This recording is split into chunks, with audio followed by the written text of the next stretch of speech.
My dear achievers. So Ladakh protest வந்து பார்த்துருப்பீங்க. இதில் நம்ம என்ன தெரிஞ்சுக்க போகிறோம் அப்படின்னு பார்த்தீங்கன்னா, Jammu and Kashmir reorganisation act 2019 கீழே ஜம்மு அண்ட் காஷ்மீர் அப்படின்ற ஸ்டேட் வந்து லடாக் அண்ட் ஜம்மு அண்ட் காஷ்மீர்னு 2 யூனியன் டெரிட்டரிஸாக பிரிஞ்சிருக்கும். அதோட ஆர்டிகல் 370 ஸ்பெஷல் ப்ரொவிஷனும் கேன்சல் பண்ணப்பட்டிருக்கும். தென் ஆர்டிகல் 35A ஸ்பெஷல் ரைட்டும் எடுக்கப்பட்டிருக்கும். ஸோ இதில் இப்போ என்ன ப்ரொடெஸ்ட் நம்ம என்ன தெரிஞ்சுக்க போகிறோம் அப்படின்னா, ஸோ லடாக் வந்து தங்களுக்கு வந்து ஸ்டேட்ஹுட் கொடுக்க சொல்லி, இப்போ யூனியன் டெரிட்டரியா இருக்கு இல்லையா, ஸோ ஸ்டேட்ஹுட் கொடுக்க சொல்லி ப்ரொடெஸ்ட் பண்றாங்க.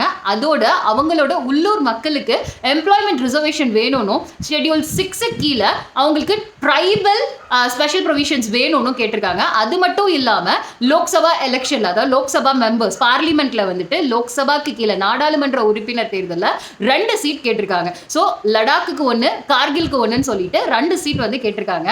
அண்ட் இவங்க பண்ற ப்ரொடெஸ்டும் ஸ்டேட்ஹுட்டும் கொடுக்கலாமா வேணாமா அப்படின்றது உங்களோட ஒப்பீனியன் என்னன்றதை மறக்காம கமெண்ட் செக்ஷன்ல சொல்லுங்க.